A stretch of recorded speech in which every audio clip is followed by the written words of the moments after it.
रिश्वतखोर बहू। ये क्या बात हुई? तुझे पता भी है तो क्या बोल रही है बहू? एकदम सही बोल रही हूँ। अगर आपको मुझसे अपनी इन ऐंठन भरे घुटनों की मालिश करानी है तो मुझे वो देना पड़ेगा जो मैं मांग रही हूँ। एक हाथ दो और दूसरे हाथ लो, सिंपल। बहू हूँ, इसका मतलब ये नहीं कि नौकरानियों की तरह काम करूँ। ये है अमृता और उसकी सास रेखा। अमृता एक नई नवेली बहू है जिसकी शादी कुछ दिनों पहले ही रेखा के बेटे माधव के साथ हुई है।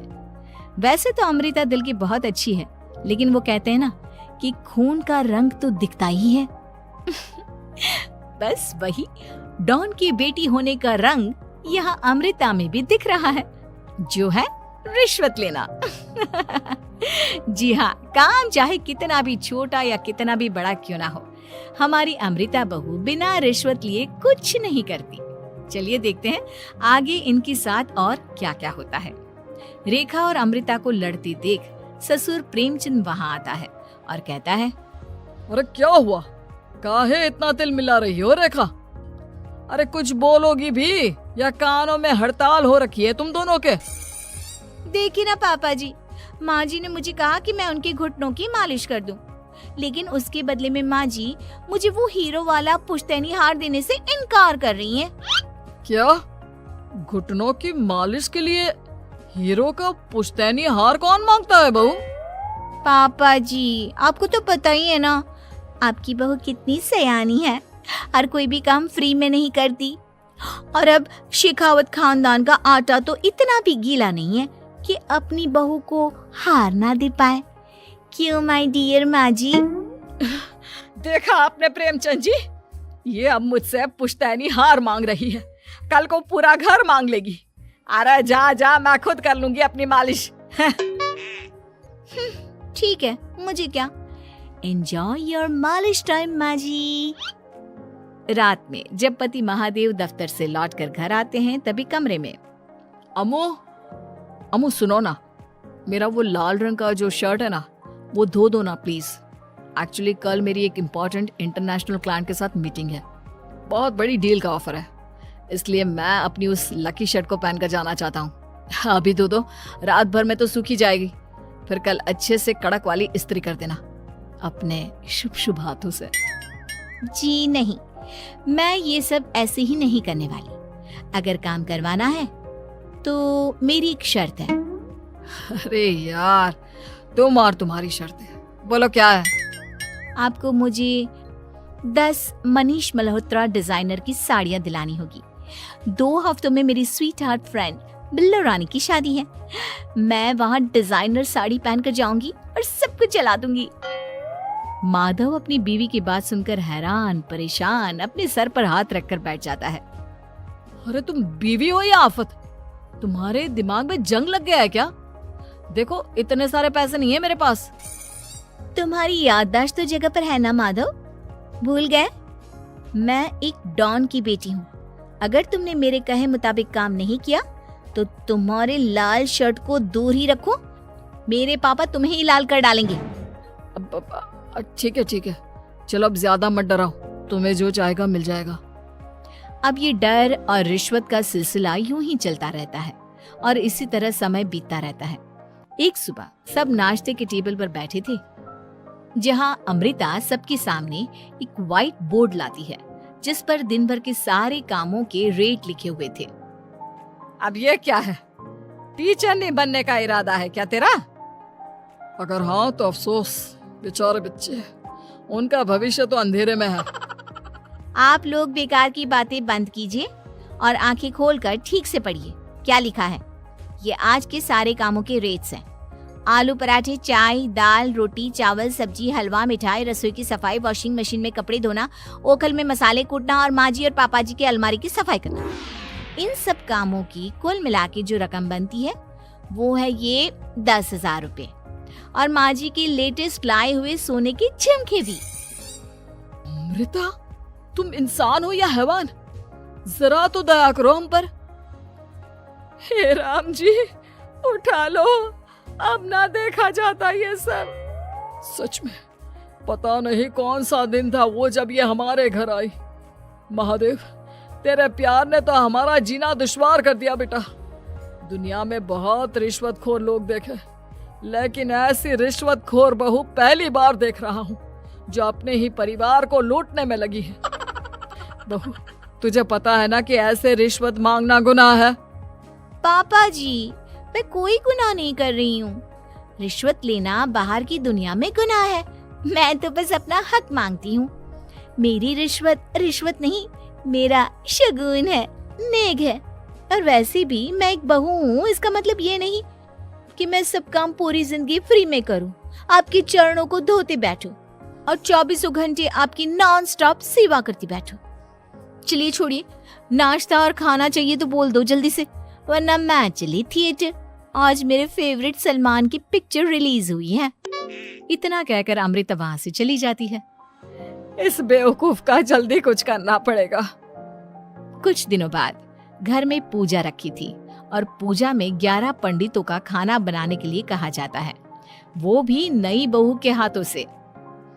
देखो अमृता बहू, आज घर में पूजा है, 11 पंडितों को खाना खिलाना है। 56 भोग बना पाओगी? उन्होंने कहा है कि नई बहू के हाथों का खाना ही होना चाहिए, नहीं तो मैं रेखा को ही बोल देता हूँ। ओ कम ऑन पापा जी, खाना तो मैंने फ्री फंड में अपने घर में भी कभी ना बनाया, तो अब आपको क्या लगा कि पूजा का नाम लेकर आप मुझे अपनी झांसी में फंसा लोगे? अरे कल मुही, बस अब बस, पहले सुन भी ले क्या कह रहे हैं हम। तुम्हें जितने पैसे चाहिए, जितने तोहफे चाहिए, सब ले लेना, बस पूजा पाठ में कोई बाधा नहीं आनी चाहिए। ओहो, ये हुई ना समझदारी वाली बात। ठीक है, अब आप लोग निश्चिंत रहिए, मैं ऐसा खाना बनाऊंगी कि उन 11 पंडितों की 11 पुश्तें भी मेरे खाने के स्वाद को याद रखेंगी। अमृता पंडितों के लिए खाना पकाती है और पूजा संपन्न होने के बाद उन्हें केले के पत्तों पर खाना परोसती भी है, जिस पर खाने का पहला निवाला खाते ही वो क्या भोजन है। हम इतनी जगहों पर जाते हैं, लेकिन इतना अच्छा स्वाद तो काफी मुश्किल से चखने मिलता है। रेखा जी, प्रेमचंद भाई साहब, आप लोग सच में भाग्यवान हो कि आपको इतनी सर्वगुण संपन्न बहू मिली है, जिसके हाथों में साक्षात माँ अन्नपूर्णा विराजती है। सर्वगुण संपन्न, सबको संपन्न कर देगी यह खूंखार औरत। कुंडली मार कर बैठ गई है मेरे बेचारे बेटे के जीवन में। एक मिनट, अरे ये बात मेरे इस बूढ़े दिमाग में पहले कैसे नहीं आई? इस अमृता की बच्ची को मैं अपने घर से बाहर कैसे निकालूं? इसका उपाय तो पंडित जी के पास जरूर रहेगा। रेखा अगले दिन पंडित जी के पास जाकर उन्हें अमृता के बारे में सब कुछ बता देती है, जिसे सुन पंडित जी भी परेशान हो जाते हैं। अरे, ऐसी बहू तो 7 जन्मों में भी किसी को नसीब ना हो भगवान। देखिए रेखा जी, आपकी रिश्वतखोर बहू और आपके बेटे की कुंडलियों को जोड़कर देखा है मैंने, लेकिन इसमें तो यही बता रहे हैं कि ये आपके जीवन से कभी नहीं जाने वाली। इसलिए उससे सुधारने के लिए जल्दी आप लोगों को ही कुछ करना होगा, नहीं तो एक दिन वो आप लोगों को कंगाल करके ही दम लेगी। नहीं, ऐसा हरगिज नहीं होगा। मैं कुछ करूंगी, हाथ पे हाथ धरे नहीं बैठूंगी मैं। वहीं घर पर अमृता को ये पता चल जाता है कि उसकी सास रेखा पंडित जी के पास उसकी और महादेव की कुंडलियां लेकर गई थी, और इस पर जब रेखा घर लौटती है तब वाह माँ जी वाह, बहुत ही ज्यादा सयानी निकली आप तो। लेकिन मैं आपको एक बात बताना चाहती हूँ कि मेरी और महादेव की कुंडलियां जोड़कर पूजा पाठ और हवन करके भी कुछ नहीं मिलेगा, क्योंकि मैं ऐसी बला हूँ जो आप सबकी जिंदगियों से अब कभी नहीं टलने वाली। फिर चाहे आप कितने भी टोटके हवन या उपाय कर लें। तो खुद को समझती क्या है रे बदतमीज। तुझसे बात करना तो दूर, मुझे तो तेरी शक्ल देखना भी नहीं पसंद। अब सास बहू के बीच एक अनकहा सा युद्ध छिड़ जाता है। दिन बीतने लगते हैं, लेकिन एक दिन अचानक रेखा की तबीयत हद से ज्यादा खराब हो जाती है और उसे सांस लेने में भी काफी दिक्कत और परेशानी महसूस होती है। जब उसे डॉक्टर के पास ले जाया जाता है तब डॉक्टर चेकअप करके कहते हैं, देखिए, मैंने सारे टेस्ट करके देख लिए हैं और रिपोर्ट्स को क्रॉस चेक करके ये पता चला है कि रेखा जी को गंभीर दिल की बीमारी है। उनके फेफड़ों में भी काफी सूजन आ गई है। उनका जल्द से जल्द ऑपरेशन करना होगा, वरना आई एम सॉरी टू से उन्हें बचाना मुश्किल हो जाएगा। ये खबर सुनकर प्रेमचंद और माधव दोनों हक्का बक्का रह जाते हैं। लेकिन डॉक्टर साहब, कितने पैसे लगेंगे ऑपरेशन के लिए? और उसके बाद रेखा पूरी तरह ठीक तो हो जाएगी ना? जी हाँ, इस ऑपरेशन के बाद वो बिल्कुल ठीक हो जाएंगे, लेकिन वो तभी हो सकता है जब ऑपरेशन टाइम से हो पाएगा। और रही बात ऑपरेशन के खर्चे की, तो उसमें तकरीबन 6 से 7 लाख रुपए तक लग सकते हैं। जहां एक तरह सब रेखा की तबीयत और ऑपरेशन को लेकर परेशान होते हैं, वहीं घर पर रेखा को बिस्तर पर देखकर भी अमृता के अंदर जरा भी दया नहीं आती। ओ माँ जी, ये अपना फालतू का मेलोड्रामा बंद कीजिए ना आप। मुझे पता है आपको मुझे रिश्वत नहीं देनी है और घर के सारे काम मुझसे मुफ्त में करवाने हैं, इसीलिए आप ये सब कर रही हो ना। सीरियसली अमृता, ऐसे हालात में तुम ऐसी बातें कैसे कर सकती हो? हम यहाँ परेशान हैं कि ऑपरेशन कैसे कराएंगे, बैंक में इतने पैसे भी नहीं है, और तुम माँ को ताने सुना रही हो। अरे अमृता बहू, मैं भला ढोंग क्यों करूंगी? हम 6 से 7 लाख का बंदोबस्त कैसे करेंगे? करेंगे पापा, कैसे भी करेंगे। अमृता, अगर कभी भी जिंदगी में तुमने मुझसे सच्चा प्यार किया है, एक पल के लिए भी सही, तो तुम्हें आज इस परिवार, इस घर की नींव, मेरी माँ को बचाना होगा। हमने अपना सब कुछ तुम्हें दे दिया है, अब तुम्हारी बारी है अपने किए का हिसाब चुकाने की। मुझे पता है तुम्हारे अंदर भी दिल है। अमृता बिना कुछ कहे वहां से चली जाती है और अपने कमरे में जाकर वो अलमारी में से अपनी माँ की तस्वीर को निकालकर अपने सीने से लगाती है और भावुक हो जाती है। माँ, आपके जाने के बाद पापा ने ही मेरा ख्याल रखा, लेकिन उनकी वजह से ही मुझ में काफी बुरी आदतें भी आ गई। शायद मुझे इतना बुरा आपकी गैर मौजूदगी ने ही बनाया।